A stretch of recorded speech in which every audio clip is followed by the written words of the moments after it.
Olá pessoal, hoje a gente vai dar continuidade aos estudos da reabilitação cardiovascular.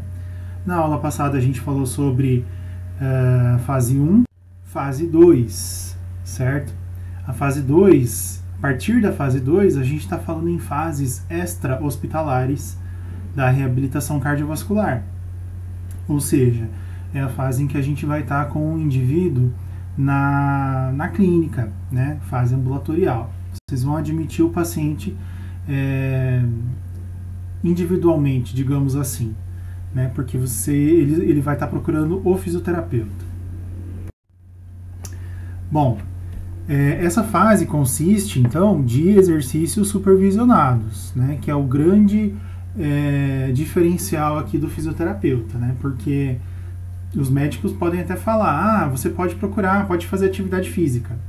Mas como fazer atividade física? Quem é o profissional mais adequado para realização de atividade física nesse momento, né? Então é o fisioterapeuta. Por quê? Por conta da monitorização contínua. A gente tem que lembrar que esse paciente, ele é um paciente que tem complicações patológicas, né? Ele acabou de sair do hospital.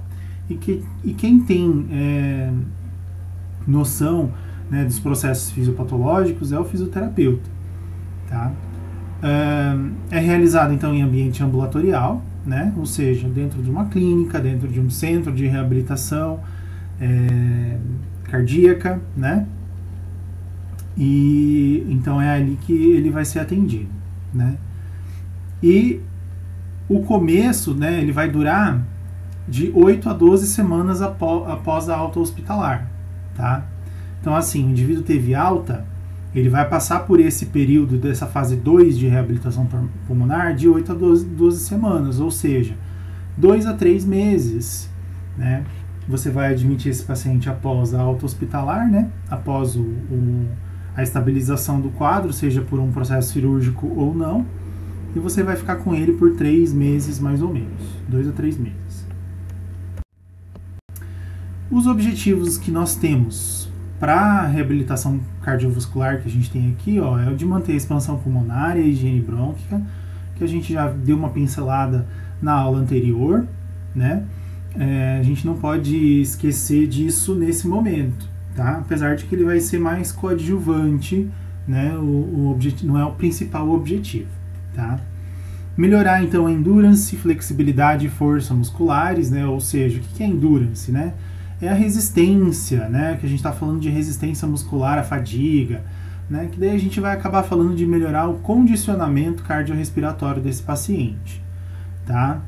É um momento em que a gente vai educar os pacientes quanto à atividade física, tá? É um momento em que vocês vão precisar ensinar os pacientes a realizar atividades, porque lá na fase 4, esse paciente ele vai estar realizando os exercícios sozinho, né? Então, esse momento aqui é o de propiciar que ele realize os movimentos da forma adequada, da forma correta, né? De você sempre se preocupar em que o paciente execute os movimentos da forma correta, tá? Educar os pacientes e familiares quanto à mudança no estilo de vida, né? Isso a gente até tinha comentado na aula anterior, né? E a gente tem que continuar fazendo isso, tá? Em relação ao estilo de vida, se for necessário encaminhar para outros profissionais, encaminha, tá? E também tem a questão de melhorar aspectos psicológicos. Ora, a gente não é psicólogo para melhorar esses aspectos, mas já a gente vai entender como a gente consegue melhorar isso, tá? Então percebam que os objetivos, eles são multidisciplinares, né? São de várias áreas aqui que vão atuar. Bom, aqui a gente vai falar de admissão do paciente, tá? Então você recebeu um paciente com um encaminhamento para reabilitação cardiovascular, né? Então você vai precisar delimitar o procedimento clínico ou cirúrgico inicial, né? Quando a gente fala de procedimento cirúrgico, né, daí a gente vai falar de pós-operatório de cirurgia cardíaca, né, de uma angioplastia, uma cirurgia de revascularização do miocárdio, ou então apenas um pós-infarto agudo do miocárdio, né, que foi estabilizado e o paciente ele não precisa não precisou, né, de uma intervenção cirúrgica, né? Então, esses são os casos, tá? Que são o que fazem com que o paciente possa realizar a reabilitação cardiovascular, tá? O paciente ele tem que estar numa angina estável, tá? Então, assim, ele sente dor no peito, ele pode sentir dor no peito, mas ela é uma dor no peito que aparece, mas ela cessa rapidamente, tá? Essa é a característica de angina estável. E aí vocês vão classificar os pacientes de acordo com o risco, tá? É uma classificação de Fletcher e colaboradores, tá? Então essa é a classificação de risco de acordo com Fletcher e colaboradores, tá? Em que a gente classifica os pacientes em classe A, B, C e D, tá? Na classe A são os indivíduos considerados sadios, tá? Na classe B é o indivíduo que tem baixo risco para exercícios de média intensidade, tá? Na classe C, aí é que a gente vai ter os indivíduos com cardiopatias, né? Uma cardiopatia que seja estável, né? Ou um indivíduo que apresentou um teste de esforço anormal, né? Com uma diminuição da capacidade de exercício, né? Considerado, então, de moderado a alto risco para exercícios de média intensidade, tá? Na classe D, são aqueles pacientes que têm um risco proibitivo ao exercício. Tá? Então, esses pacientes com uma cardiopatia com involução instável, né, apresentam restrição à atividade física. Tá? Então, essa é a classificação do Fletcher e colaboradores. Normalmente, a gente vai atender os pacientes que estão nas classes B e C, tá? Que é o nosso público-alvo mesmo. É importante a gente ressaltar aqui também, pessoal, sobre o que a gente precisa ter de aparato para atender esses pacientes, tá? Então é interessante que seja uma equipe com treinamento em situações de emergência cardíaca. O ideal é que tenha um cardiologista, né, próximo, né, que possa ser acionado rapidamente, tá? A gente precisa ter equipamento para monitorização. Que equipamento seria esse? Um oxímetro, um frequencímetro, um esfigmomanômetro, tá? Para avaliação de pressão arterial, para avaliação de frequência cardíaca, tá? De saturação de oxigênio também. Recursos para emergência, tá? Então, é importante ter equipamentos, né, como desfibrilador, né? No caso, se por um acaso precisar, né, uma intervenção maior, o indivíduo está numa parada, enfim, uma arritmia cardíaca, tá? Um outro que é de grande importância é suprimento de oxigênio, né? Ou seja, precisa ter um balão de oxigênio caso ele precise, tá? Caso esse paciente precise. Um ambiente amplo, né? Com controle de temperatura e umidade, né? Então, um ambiente com que seja agradável realizar atividade física, né? Ninguém gosta de fazer atividade física em um ambiente quente, escuro, né? Mal iluminado, tá? E é importante a gente utilizar sempre equipamentos para exercício com mensuração da carga, tá? Então é importante a gente sempre falar, observar, né, isso, porque o paciente também ele observa, né, qual que é a carga que ele está executando, tá? Então é importante. Bom, então numa avaliação inicial você vai coletar os dados pessoais, você vai colher os dados do médico solicitante, importante pegar o telefone desse médico, tá? Porque se você precisar conversar sobre alguma situação referente a esse paciente, é importante você pegar isso, tá? Realizar uma boa anamnese, um exame físico, né? Aquele exame físico que vocês já aprenderam, né? De ver força muscular periférica, né? É interessante vocês saberem isso porque tem que ver a questão funcional também. Às vezes esse indivíduo cardiopata ele tem uma artrose no joelho esquerdo, né? E aí, o que você vai fazer? Né? Que tipo de exercício você vai empregar? Será que isso vai ser importante para eu saber, para fazer a reabilitação cardiovascular dele? Com certeza, né? Então, por isso é importante vocês saberem disso, e isso vocês vão conseguir no exame físico, tá? A gente vai classificar esse indivíduo em um nível funcional, tá? Que já a gente vai ver no próximo slide, tá? Exames complementares. Aí você pede para o paciente trazer todos os exames complementares, tá? Por que disso, né? para saber justamente, né, se foi realizada alguma coisa na cirurgia, que é importante você saber, né? Às vezes teve implantação no marca-passo, poxa, precisamos saber onde que ele está, né? Raio-X, enfim, esses exames complementares a gente precisa ver, tá? E medicações em uso. Por que eu preciso saber de medicação em uso? Porque, pessoal, esse paciente é um paciente que ele está sendo assistido, né, em várias situações, né? Então, o paciente está usando medicação e essa medicação ela pode interferir no nosso processo terapêutico, tá? Por exemplo, né, fisiologicamente falando, a gente sabe que o exercício físico regular ele tende a diminuir a pressão arterial, né? E se o paciente está usando medicamentos antihipertensivos, a gente precisa saber disso, tá? Porque a gente pode causar uma hipotensão nesse paciente no longo prazo, né? E fazer com que o paciente não consiga mais realizar atividades físicas, né? Daí é nosso papel, né, informar o paciente e comunicar ao médico que ele precisa fazer um ajuste da medicação aí, ok? Então aqui a gente tem, né, a capacidade funcional do indivíduo de acordo com a New York Heart Association, tá? A gente já viu isso, tá, em aulas anteriores, tá? Que a gente classifica esse indivíduo em classe 1, 2, 3 e 4, tá? Na classe 1, o indivíduo assintomático, não vai limitar a atividade física. Na classe 2, ele vai ter sintomas durante esforços habituais, tá? Na classe 3, ele já tem sintomas em esforços leves, né, em limitação marcante da atividade física. E na classe 4, que ele vai ter sintomas no repouso, tá? Ele não vai conseguir se sustentar em qualquer atividade física, porque ele vai ter muito desconforto, tá?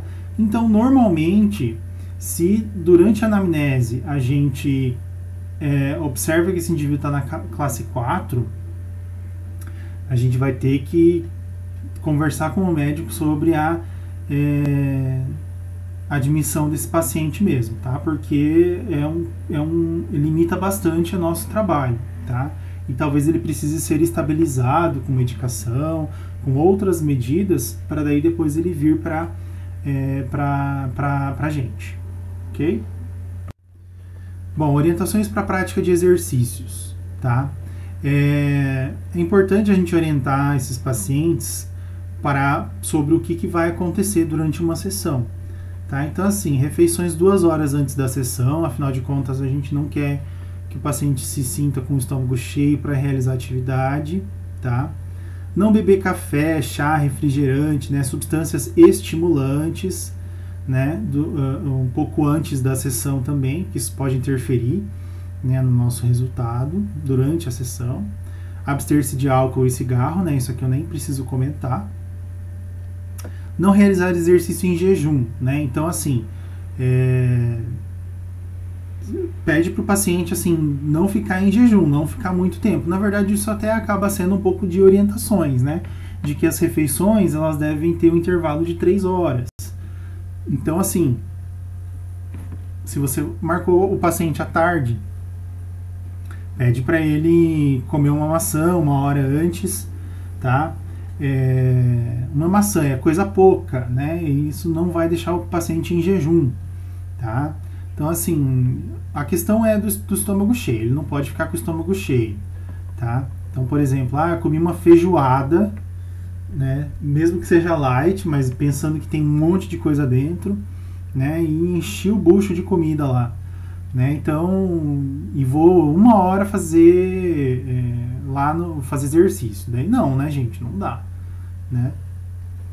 Beber água, né? Então você sempre tem que ter a água disponível para esse paciente antes, durante e depois, tá?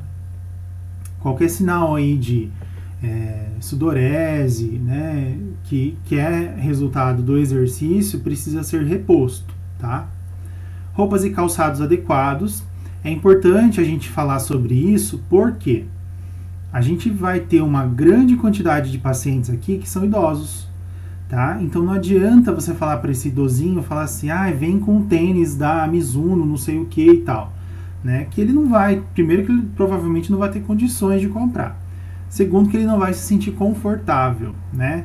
a vestimenta ela muda conforme a geração passa, né? Então tem que falar para o paciente que ele tem que vir com uma roupa confortável, com um calçado fechado, né, para ele poder realizar esses exercícios, tá? A realização de exercícios deve ser somente se o paciente se sentir bem, tá?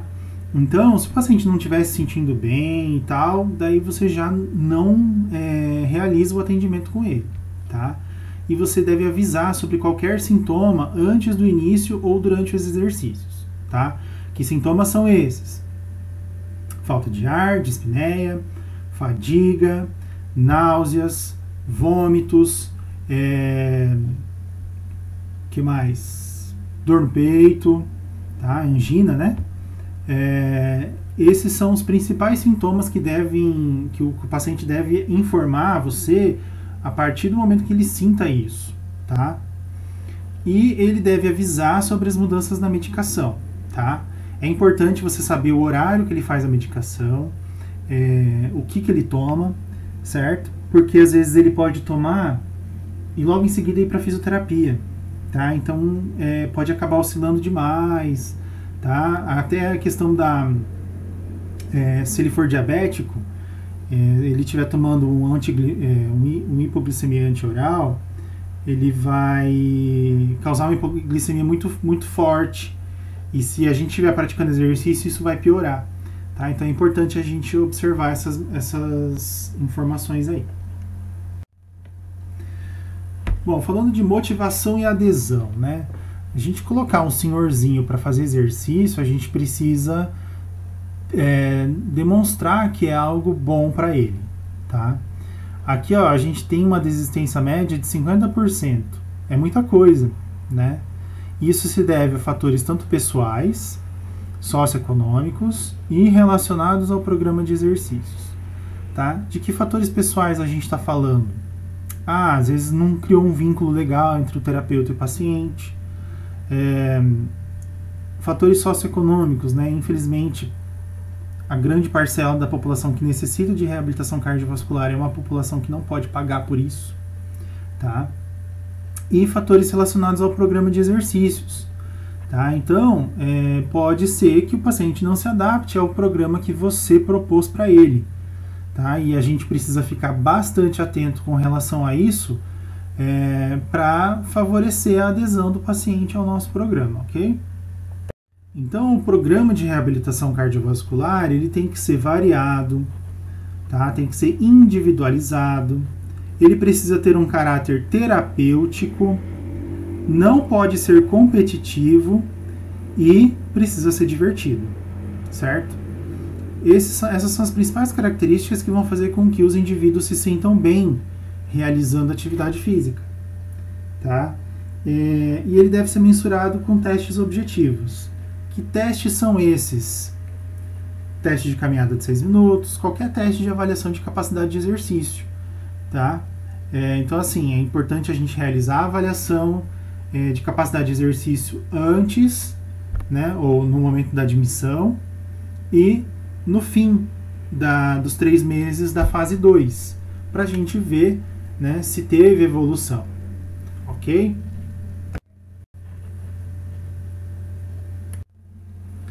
Então, de que consiste esse programa de exercícios? Né? A gente tem que ter um esquema, né, de como essa sessão vai funcionar. Tá? Então, assim, a gente vai começar sempre com fisioterapia respiratória. Afinal de contas, a gente precisa ter o pulmão funcionando bem para poder suportar, né, o processo aí dos exercícios.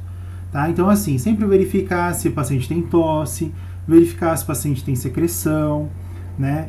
Verificar se está tudo limpinho, se ele está sentindo, se está tudo limpinho, eu digo se a ausculta pulmonar, né, estiver favorecendo, né, ou seja, sem a presença de secreção, tá?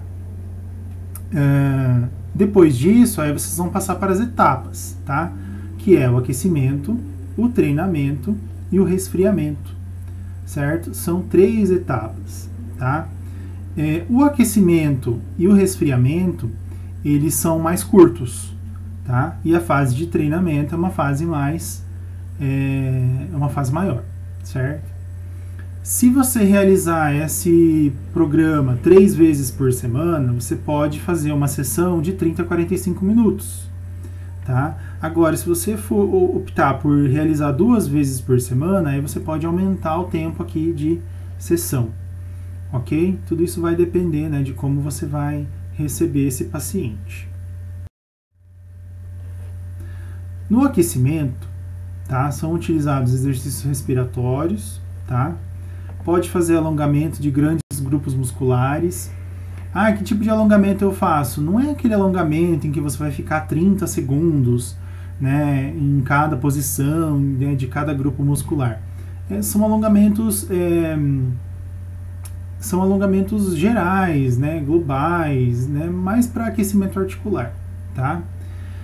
Exercícios ativos livres associados a padrão diafragmático, tá? A gente vai aprender isso em aula prática, tá?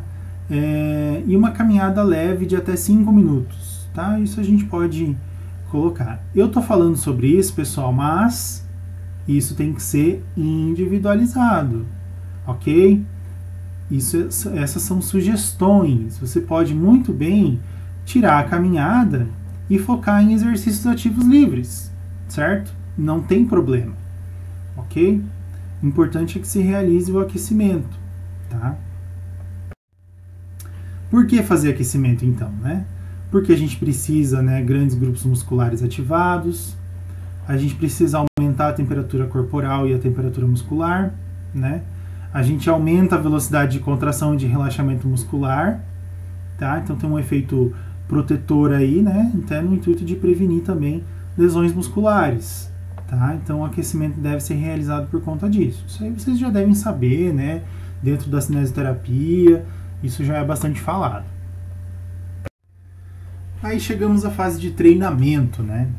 Como que a gente vai definir a intensidade desse treinamento? Eu tinha comentado lá no começo da aula que a gente precisa definir, né, a intensidade de esforço. Como que a gente define isso, né? Então, a gente usa o índice de percepção de esforço de Borg, tá? A gente pode utilizar a frequência cardíaca de treinamento, que a gente vai fazer o cálculo já já. A gente pode usar um teste de esforço, ok? E o cálculo da intensidade por METs, tá? Como que a gente vai fazer isso? Bom, o teste de esforço, a gente não vai fazer um teste de caminhada de 6 minutos toda vez que ele chegar, né? Ele vai ser utilizado mais em começo e fim, né, de terapia. Pode até ser utilizado no meio, se você quiser observar se o teu treinamento está fazendo efeito, tá? A frequência cardíaca de treinamento é uma variável que você pode utilizar em todos os atendimentos, tá? Então, em todas as sessões, vocês vão utilizar a frequência cardíaca de treinamento, tá? Cálculo da intensidade por METs vocês acabam utilizando também, mas não é tão usual, tá? Acaba sendo menos usual. Bom, então aqui, né, o índice de percepção de esforço de Borg, né, em versão modificada, vai informar pra gente qual é a sensação de cansaço físico, né? Então, lá na clínica escola, vocês têm uma fichinha coloridinha e tal, vocês vão mostrar para o paciente e ele vai apontar para vocês qual que é o nível de cansaço físico dele, né? Se vai muito leve, moderada, né? Pouco intensa, tá? Então, assim, uma faixa segura, tá? Que eu indico vocês a trabalhar é que o paciente, ele sempre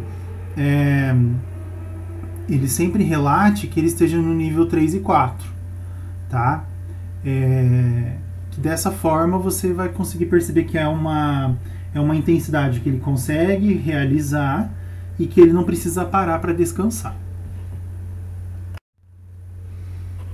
Aqui, ó, de acordo com o American College of Sports Medicine, em 2002, isso, tá?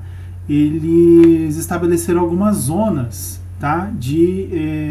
Zonas-alvo de treinamento. Provavelmente vocês devem ter visto isso impresso não, né? Mas visível numa esteira, né, em alguma bicicleta, né, que tem até uns coloridinhos lá com uns gráficos e tal, mas aqui, ó, a gente vai observar, né, a zona de frequência. Quais são as zonas de frequência que a gente tem aqui, né? Então, se a gente está passando mais ou menos, né, com o intuito de reabilitação, ó, reabilitação cardiorrespiratória, né, no caso, reabilitação cardiovascular, tá? A gente vai usar, né, de 40% a 60% da frequência cardíaca máxima desse paciente. Então essa é a frequência cardíaca de treinamento, tá? Já já a gente vai ver melhor. Tá? Agora outras zonas, né? Zona de atividade moderada, daí você está aumentando aqui a frequência cardíaca, né, máxima, utilizando aqui uma queima metabólica, né, usando uma caminhada rápida, certo? E as outras zonas aqui, né? Por exemplo, zona de controle de peso, daí a gente já tem que falar em 60% a 70% da frequência cardíaca máxima, tá? Daí no caso aqui, ó, é ritmo de maratona, né? Então, o intuito é você fazer fazer o máximo de tempo possível, né? Para que ocorra, né, a perda de peso aqui, certo? E as outras zonas aqui, zona de esforço máximo, né?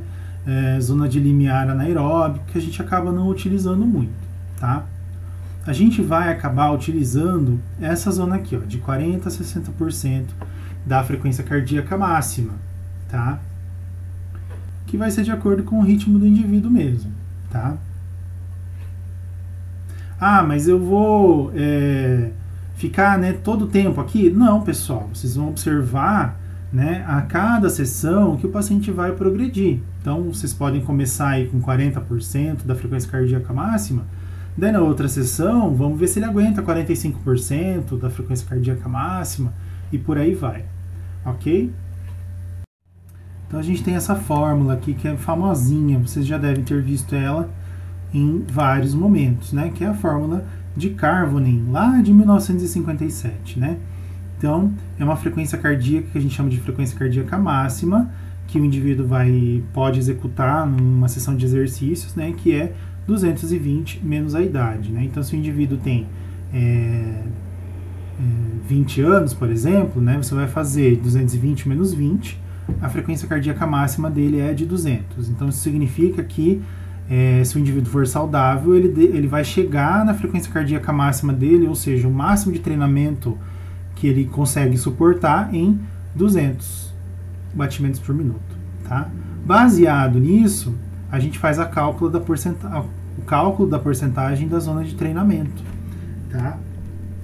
É uma fórmula bastante prática, né? Porém a margem de erro é maior, tá? Então ela é antiga e por isso que veio o Tanaka,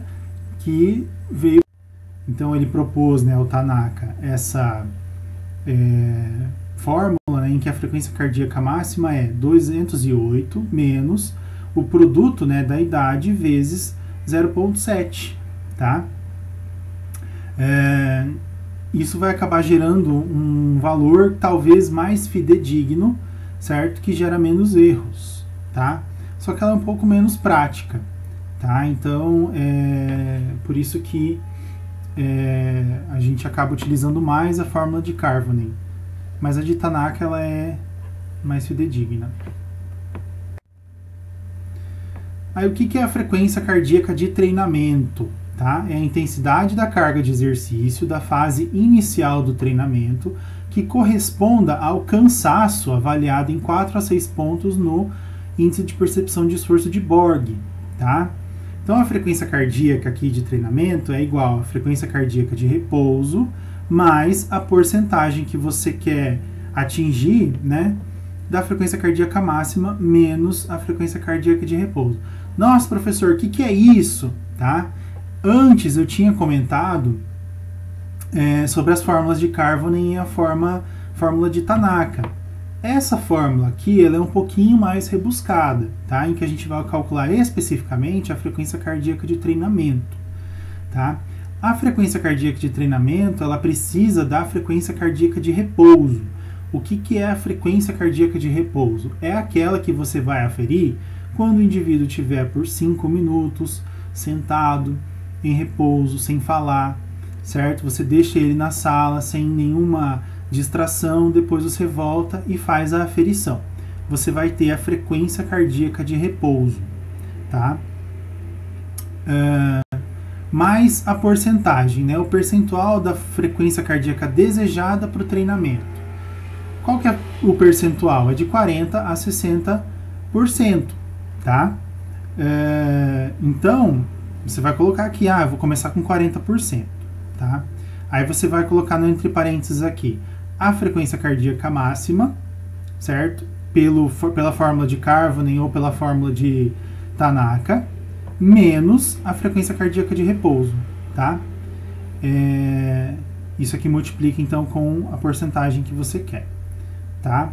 Aí você vai ter a frequência cardíaca de treinamento, certo? Essa aqui é uma forma um pouco mais rebuscada de você achar para aplicar, né, o treinamento para o seu paciente.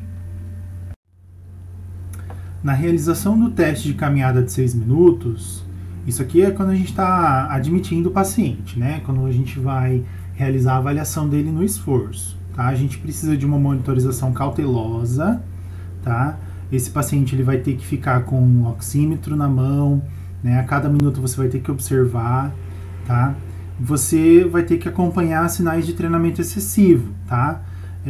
Todos os sintomas que ele for referir, né? Angina, dor no peito, variações da frequência cardíaca, que normalmente são por arritmias, tá? Sintomas autônomos, né? Como tontura, náuseas, tá? Palidez. Se o indivíduo claudicar, né? Ou seja, se ele mancar, tem que prestar atenção também. E se ele sentir falta de ar. São esses sinais aqui que vão fazer com que você interrompa o teste, tá? E talvez não seja a hora de você fazer um teste de campo, tá? Talvez é o momento de você aferir a funcionalidade dele por outros meios, tá? E calcular a intensidade, né, dos exercícios por METs, tá? O que são os METs, né? A gente já até falou antes, né? É uma unidade metabólica utilizada para quantificar a intensidade da atividade física, tá? O que significa isso, né? Um MET, ou seja, um equivalente metabólico, tá? Significa que a pessoa consumiu 3,5 ml de oxigênio por quilo e por minuto, tá? Isso significa um MET, tá? Isso também é representado pelo número de calorias que o corpo consome quando ele está em repouso, tá? E na situação de exercício, claro, o corpo vai consumir mais METs.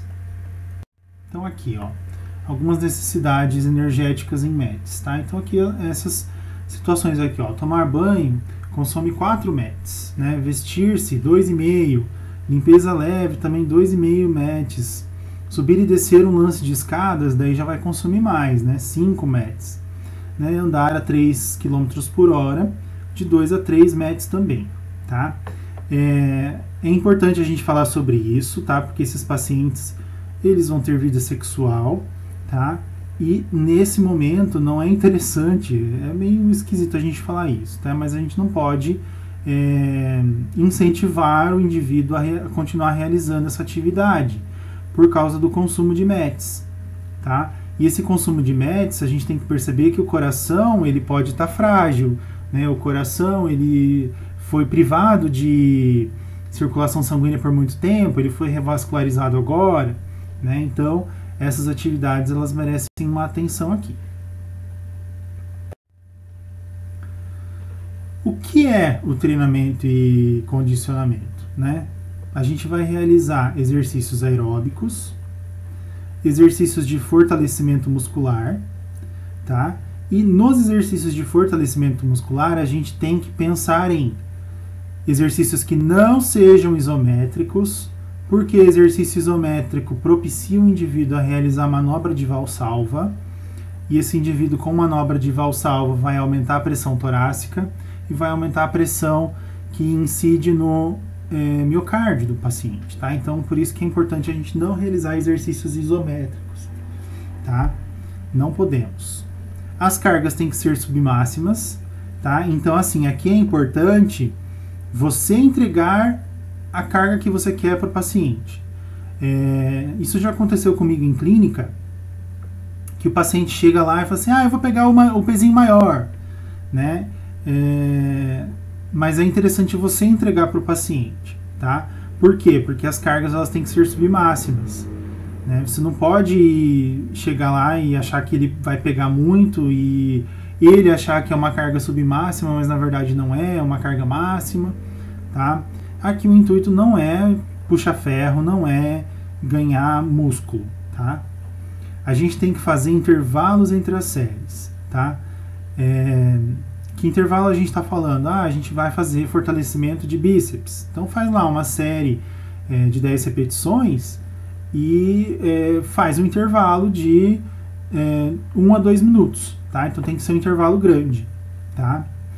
E para a gente não fazer manobra de valsalva aqui, né, que é o que a gente não quer, a gente tem que sempre observar a respiração.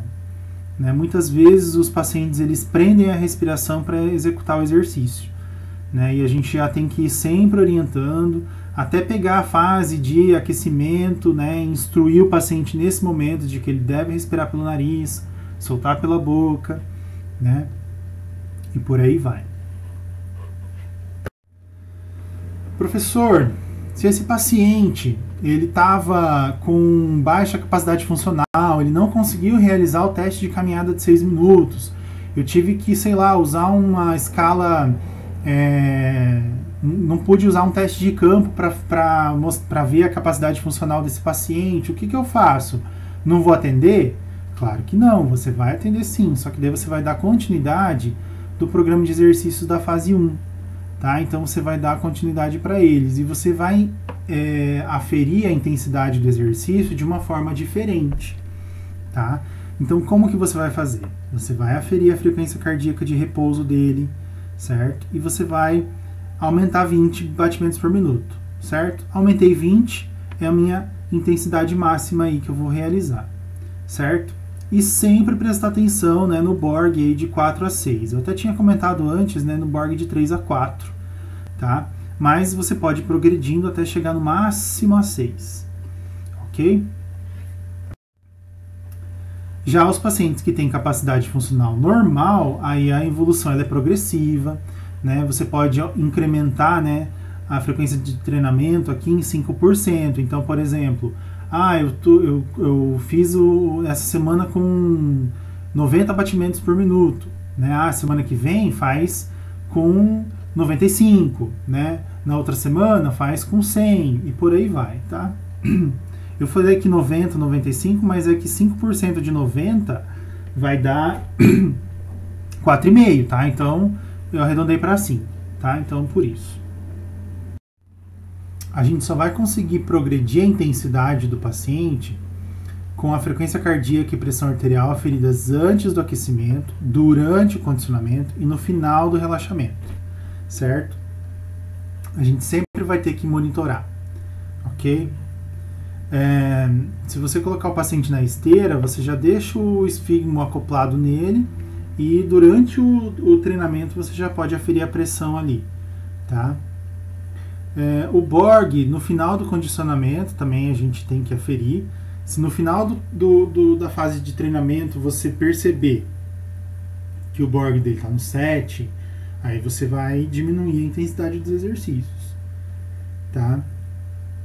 E também vai depender da sintomatologia durante a sessão, tá? Então, se o paciente referir, né, dor pré-cordial, angina, né, se der palpitação, né? Qual que é a diferença da palpitação para frequência cardíaca? A frequência cardíaca você está aferindo. A palpitação, o paciente está sentindo o coração bater demais, tá? Então, se ele referir isso, é sinal de que a gente tem que pausar o exercício e continuar numa intensidade menor. Ele referindo dispneia, né, falta de ar também, tontura, né, náuseas, isso também é interessante a gente observar para a gente ir controlando a intensidade do exercício. Daí a fase de resfriamento, desaquecimento, né, a gente pode realizar exercícios ativos livres associado ao padrão diafragmático, tá? Pode instruir aí algum exercício ativo livre com enfoque recreacional, tá? Se você estiver atendendo mais de um paciente, é interessante eles interagirem entre eles, tá? Alguns alongamentos dos principais músculos que foram trabalhados na sua sessão, né? E até técnicas de relaxamento vocês podem aplicar também, tá? Aqui é livre, é bem tranquilo de fazer. Por que fazer resfriamento, né? Porque daí a gente vai ajustar, né, a frequência cardíaca e a pressão arterial aos níveis basais, né? Então eles estavam numa fase de utilização, né, do sistema cardiovascular, e a gente precisa voltar ao repouso, tá? Vai manter o retorno venoso, evitando hipotensão, né, que é o que a gente não quer, e promove uma remoção mais rápida do lactato, né? Lactato é o produto que a gente tem no músculo quando a gente obtém energia sem o oxigênio, né? Então a gente promove uma remoção mais rápida desse lactato, tá?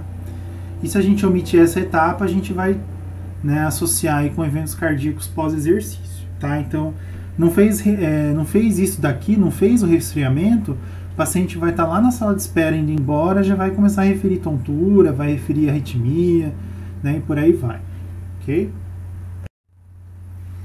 Aí, sinais e sintomas de treinamento excessivo, né? Isso você vai observar durante ou logo após a sessão, né? Como eu comentei antes aí, né? Taquicardia inapropriada, ou BRAD, né? Tanto faz. Angina, né? O aumento de arritmias, né? Sintomas autonômicos, né? Tontura, confusão mental, náuseas e vômitos, né? Palidez, cianose, né? Dispneia persistente por mais de 10 minutos, né? Então o indivíduo saiu do treinamento e foi lá fora na sala de espera e ficou lá 10 minutos esbaforido, né? Isso significa que o treinamento está excessivo, né? A gente não pode fazer isso, a gente tem que ajustar daí a intensidade, tá? E se ele passar por uma hipoglicemia, se esse paciente for diabético, tá? É interessante que ele tenha o medidorzinho, tá? Da diabetes, tá? Porque se cair demais, né, o normal de 90 a 99, se ele tiver em 60, né, isso é hipoglicemia, ele precisa repor, né, então ele vai precisar ter um docinho perto para poder recuperar aí a glicemia dele, tá? Outros sintomas, né, fadiga prolongada, né, insônia incomum, às vezes isso acontece quando o paciente tem o atendimento 5, 6 horas da tarde, né? E chega em casa, daí não consegue dormir porque o organismo dele ainda está se adaptando a esse exercício, né? E ele vai acabar tendo uma insônia, né? Então por isso que é importante a gente sempre ajustar a intensidade. Se esse indivíduo apresentar uma taquicardia persistente, tá? E também se ele ficar com hipoglicemia todo final de sessão, tá? Então isso requer uma redução da intensidade nas sessões seguintes. E aqui a gente também tem, né,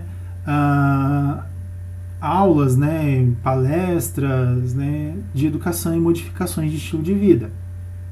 Tá? Aqui vocês vão palestrar, certo? Se vocês estiverem inseridos num programa de reabilitação cardiovascular com vários pacientes, né, você vai ter que fazer aulas com material audiovisual, né, de acordo com a compreensão do paciente. Não adianta a gente colocar um monte de artigo para eles, que eles não vão entender, né, então a gente precisa ser realista aqui e falar, né, de acordo com o que o paciente for entender, certo?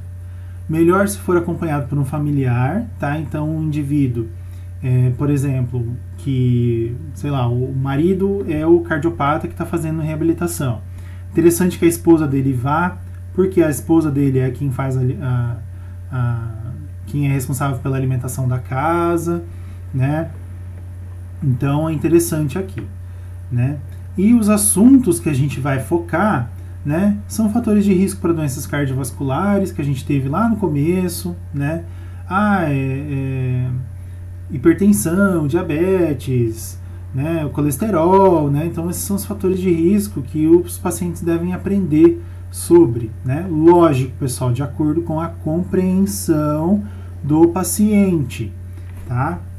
E também a gente deve falar sobre a importância e benefício dos exercícios físicos regulares, tá? Esses pacientes aqui, eles têm que ter a noção de que eles não vão deixar de praticar exercícios físicos, né?